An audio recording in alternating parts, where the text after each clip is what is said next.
Hi, I'm Colin Sanders and this is the History Books Review, continuing my extended review of Gibbon's Decline and Fall of the Roman Empire. We are now into the 5th century and on to the 33rd chapter, which covers the events that followed on from the death of Honorius. The reign of Honorius was eventful, but his actual life settled into a fairly sedate business at the centre of his court. He didn't travel much, or indeed do very much. His sister, on the other hand, had as varied a career as any woman in Roman history. She was taken from Rome when it was sacked and became a Gothic queen. With the death of her husband, Placidia was finally returned to her brother in exchange for a large stock of grain, but her position made settling down difficult and her personality made it impossible. She was forced to marry the successful general Constantius. Although she objected to it in advance, she resigned herself to it once it happened and made the best of it. They had 2 children, Valentinian and Honoria. Constantius may have found his wife stoking his ambition, because some years into the marriage he was appointed as co-emperor. This was unlikely to have been an idea that Honorius came up with. It was much more plausibly the work behind the scenes of Placidia. Constantius did not get to enjoy his Augustus status for long, dying 7 months later. Now Placidia really started to assert her authority over Honorius, and persuaded him that she should become an Augusta. But Placidia's hold over her brother didn't last. In fact, they fell out, and the argument became more serious. In the end, Placidia fled and pitched up in Constantinople along with her children. The state of play with politics at the point she arrived was that the emperor's formidable sister Pulcheria and wife Eudocia were still on good terms, running the show via their hold on the easygoing Theodosius II. I would love to have been a fly on the wall in that room when the 3 of them got to meet together for the first time. That's 3 examples of pulsating female Roman dynamite there. Placidia certainly managed to make her mark in this company, and it was agreed that her very young son Valentinian was to be married to the daughter of Theodosius II. This made Valentinian the son of an emperor, the nephew of another emperor, and the son-in-law of a 3rd emperor. On top of that, he was the grandson of the first Theodosius, the last actually impressively successful emperor. It was pretty clear that he was emperor material, and it wasn't long before a vacancy arose. Honorius died. He had presided over the loss of huge swathes of territory and had conceded the end of the western defensive line that had protected the empire since the time of Augustus. Under his watch, Rome had been sacked. Italy had been pillaged. His own sister had been carried off by a gang of Goths. Quite apart from these big headline disasters, Roman society changed a lot while Honorius was at the helm. The aristocratic families of Rome lost a lot of their property outside Italy, disrupting the economy and their place within it. The last gladiatorial games under imperial supervision had taken place. The empire he handed on to his successor was a very different one from the one he had inherited from his father.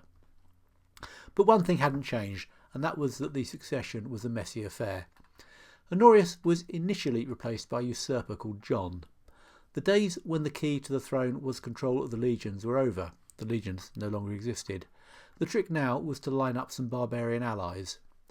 John was in alliance with the Huns, and so was in a good position to make a bid for the throne. That he had not a drop of imperial blood didn't help, but it didn't matter too much. But forces from the Eastern Empire managed to depose John before he got settled in. They didn't have huge resources, and they didn't have much luck initially either. A 2-pronged attack via cavalry on land, combined with an ambitious infantry attack, was blunted when the bad weather sunk the fleet. But legitimacy did have some benefits. The commander of the mission was captured and taken prisoner to Ravenna. Rather bizarrely, he was given the run of the town, which he used to win over the garrison to the rightful heir. You have to wonder what arguments he used to support this, given the recent example of Honorius for just how bad a rightful emperor could be. But nonetheless, he got enough support to enable the land-based attack to be allowed in. John ended up being taken to Aquileia, where he was mutilated, humiliated, and finally decapitated. Roman history is not for the faint-hearted, either as a reader or as a participant. Placidia now returned, this time as regent for the 6-year-old Valentinian. She was to effectively rule the Western Empire for the next 2 decades, but the empire was no longer recognisable from its previous form. Italy was still intact and the Romans still held Africa, most of Spain was now sort of back in the fold as well, though that was pretty much down to the fact that internal conflicts between the barbarians were distracting them from conquering it. In Gaul, the empire held a few outposts and managed some kind of influence by relying on its prestige.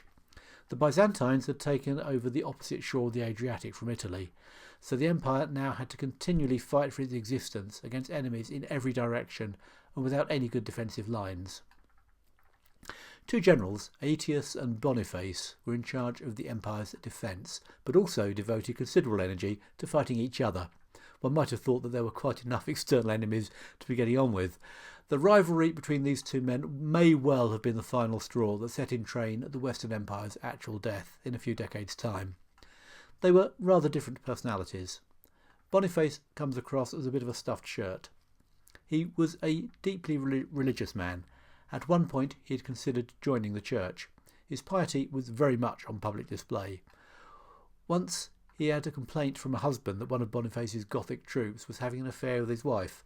Boniface turned up at the next assignation and cut the romantic trooper's head off. This story comes across a bit differently today to how it would have done at the time, but even then it must have been questionable whether a top commander should have been spending his time on this kind of trivia. But his performance on the field was exemplary. He was appointed to the command of Africa, which he ran from Carthage. Aetius was very much a man of the world. He had been a hostage in the camps of the Huns as a young man and knew them well. He had maintained good relations with many of them and could count Attila as a personal friend. This made it easy for him to strike deals with them, and it turns out that he was the broker of the deal by which the upstart John had got the Huns into alliance with him. If that had come off, Aetius would have been in a very comfortable place in the new regime, but as it was, he found himself in a most uncomfortable place. It would have been quite easy for his behaviour to have been interpreted as treason, if for no other reason than it clearly was. But somehow he managed to talk his way out of this sticky situation and retain his top job in the military. We hardly need to inquire as to what the cause of his argument with Boniface was.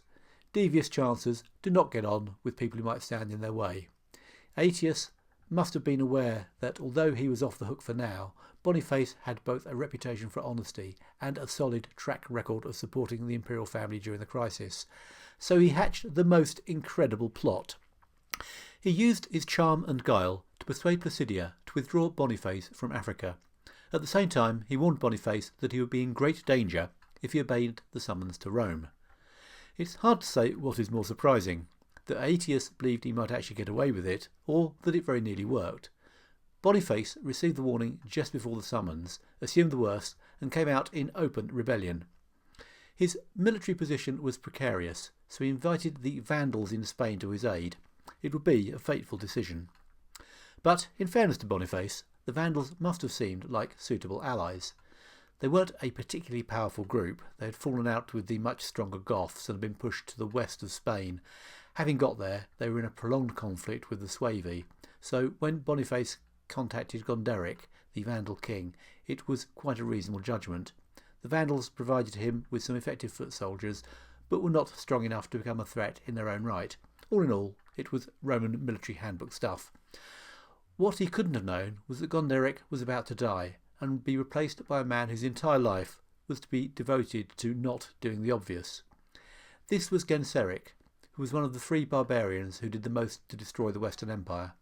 Only Alaric and Attila can lay a claim to have done more damage to the Romans, but in many ways the sustained activity of Genseric did more long-term harm than either of them. It is the career of Genseric we will look at in the next episode. As always, feedback is greatly appreciated, and I'd love to see comments on any of the channels through which I'm releasing material.